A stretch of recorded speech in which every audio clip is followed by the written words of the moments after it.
If you clicked on this video this morning, my guess is that you are not in a season right now where everything is fantastic and you are just hoping to gather some practical skills for future you problems. My guess is that you're in a season of pain, of struggle, of heartbreak, of loss, of doubt, of confusion. I want you to know that this video is for you and that you're in the right place. And I'm gonna today dive right into some practical ways that you can begin the healing process. If you are a Christian and you are struggling with the loss of a relationship, this is gonna help you. First, I wanna talk about your pain.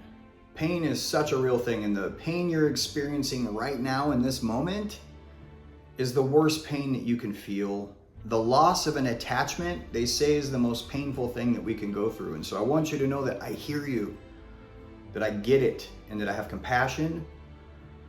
I also want you to know that there's hope and that you're gonna be okay.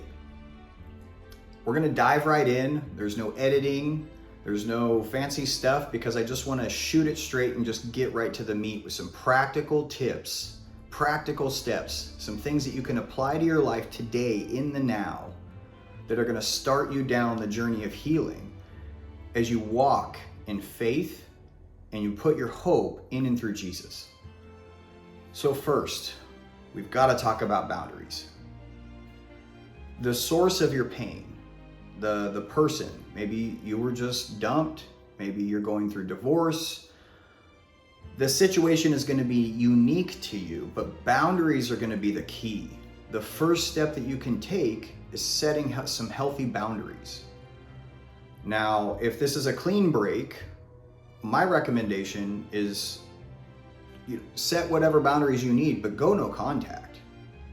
Do not be engaging with the person that caused this. Do not be doing the back and forth, the pleading, the hoping. Look, you cannot chase down the snake that bit you and ask it why it bit you. You need to go to the hospital and get some anti-venom. You've got to give yourself some space before the healing will begin. Now, I understand you might be saying, look, well, I'm going through a divorce and I have kids. Here's the thing. I've been there too. Setting healthy boundaries is going to be key here. And you cannot have porous boundaries. You need to be firm. Hopefully you can find a third party to intervene if things are not amicable, if you're not able to get along. You can have somebody jump in, a family member or a friend that could kind of mediate the stuff with the kids that can help you, but you need to limit the communication that's going on and keep it to the point. Do not be engaging in the I miss yous and the I love yous. Every time you do that, you're reopening the wound that you're trying to heal right now. So I encourage you, set boundaries. Give yourself the space that you need for your heart to begin to heal. Number 2, fitness. You've got to get your mind right, and that begins through physical discipline. I don't care what your fitness level is, it does not matter. If you can do 3 hours a day in the gym, that's great. Maybe that's not where you're at, and that's okay. Something as simple as a 30-minute walk, a 20-minute walk, a 10-minute walk. Make time for yourself right now. Take that time to focus on you. And here's the thing, here's the wonderful thing about that.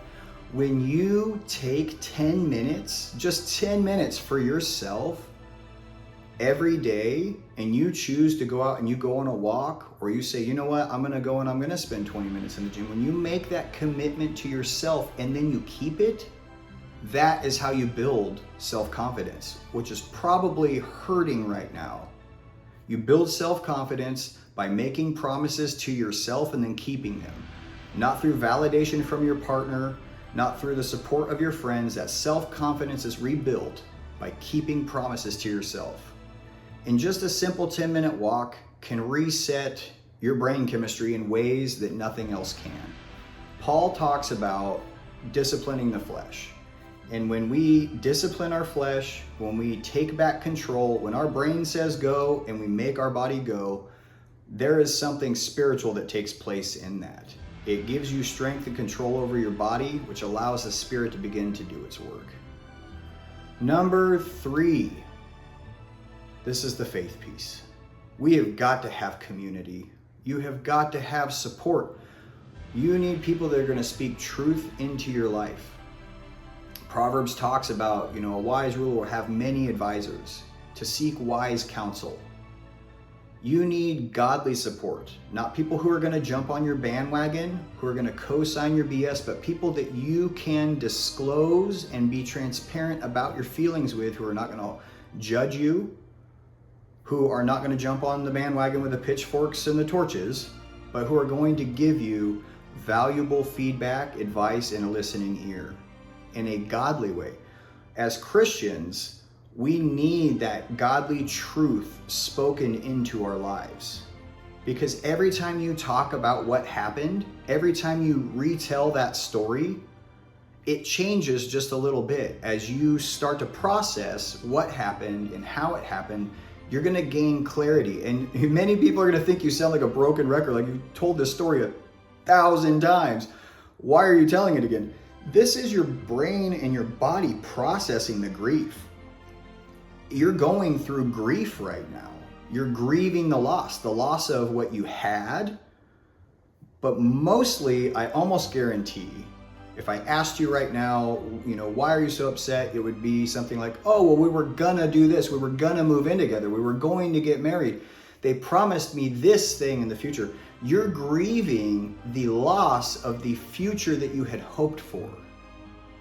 And you need to process it. You have to face it. You have to process it. And by doing that, that is cathartic. That is where the healing starts to begin. When we face the loss, when we accept the reality that we cannot have that future with that person anymore, that you are no longer going to be the same person. You are no longer going to be the version of yourself that you had pictured in your mind when you planned that future with that person. When we come to that realization, when we face the grief and grieve the loss, that's where the grace of Christ comes in. Because only He can bind up your wounds. He can heal a broken heart. We cannot take the broken pieces of a life and try to fill the Jesus-shaped hole in our heart. The only thing that's going to heal your heart is by sitting in your feelings, trying to set the boundaries to give yourself the space and time that your heart needs to heal so that your brain can process what's going on. You need to make a commitment to yourself to start taking care of you and your temple and get your body and your mind right. 10 minutes, 20 minutes, 30 minutes, an hour, whatever it is that you need 3 times a week, 7 days a week, whatever it is, pick something and stick to it.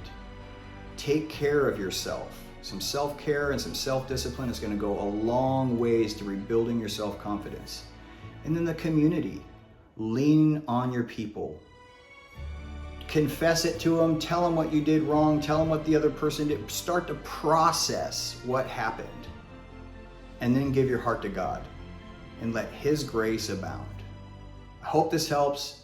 Like, subscribe. I'm going to keep these videos coming at you guys, and know that you're not alone.